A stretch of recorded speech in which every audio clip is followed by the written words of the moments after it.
मित्रों, 4-5 साल पहले राजस्थान पत्रिका में मेरा एक लेख छपा था, इंटरव्यू से क्या घबराना।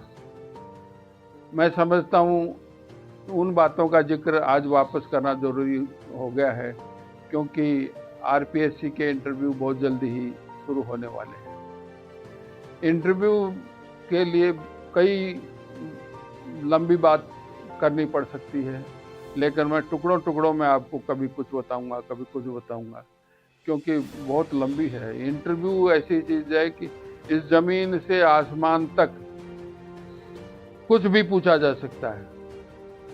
सबसे प्रथम बात यह है कि आप कोई भी अजीब सवाल आए तो उससे चमके नहीं।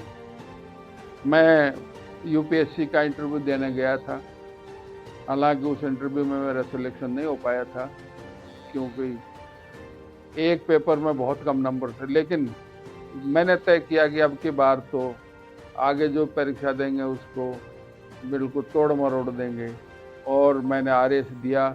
आरएस आरपीएस दोनों टॉप किया, मैंने आपको बता चुका हूँ।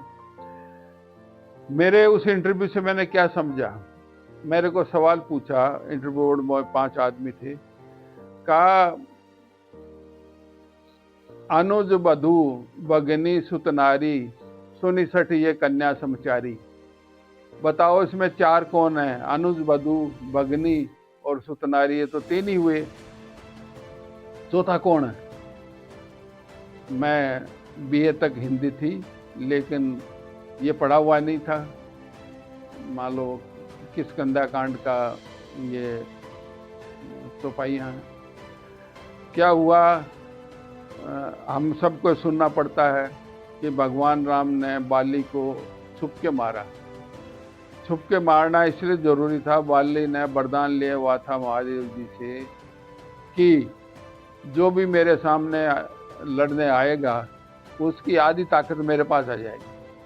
तो उसका नतीजा क्या हुआ, जो भी सामने आता था उसकी आधी ताकत तो बाली के पास चली जाती थी, और बाली के पास अगर 1 किलो भी ताकत थी तो वो जुड़ जाती थी।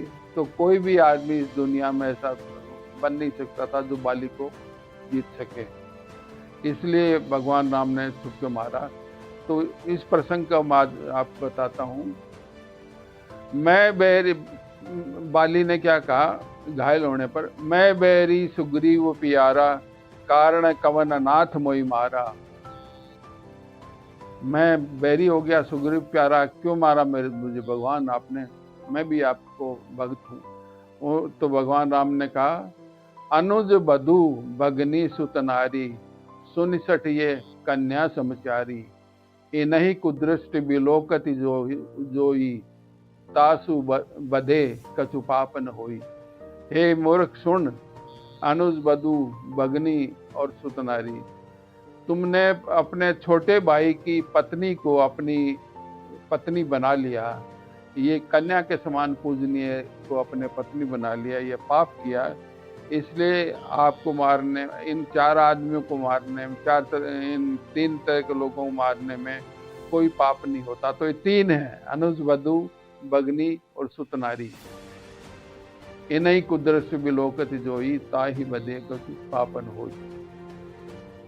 मैंने ये सोचा कि इंटरव्यू की ऐसी तैयारी की जाए कि कहीं से कोई कुछ पूछ ले।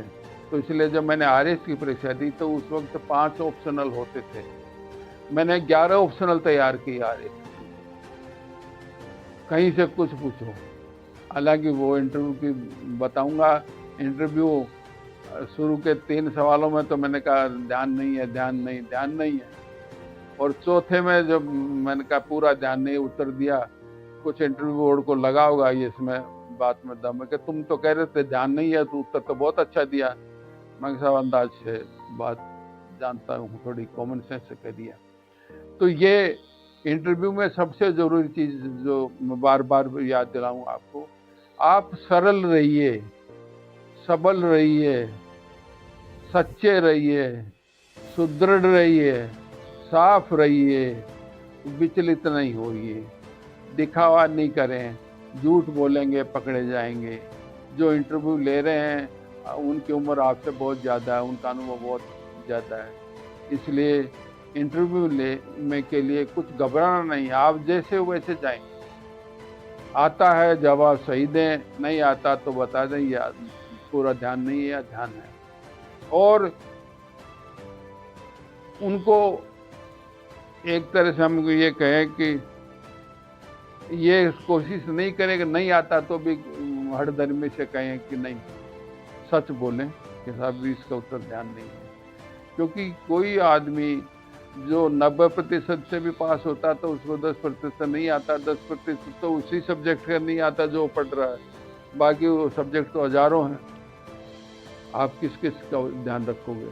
इसलिए पहली बात आज ये कहना चाहता हूँ, आप सरल रहिए, स्वाभाविक रहिए और निर्भीक रहिए और विनम्र रहिए। ये सारी बातें, आपकी निर्भीकता आपका घमंड नहीं लगे, आपकी निर्भीकता आपका स्वाभाविक आचरण लगे, विनम्रता से लगे। मैं इतनी बात कहूँगा। इंटरव्यू के बारे में और भी आपको दोबारा बताऊंगा। धन्यवाद। जय हिंद।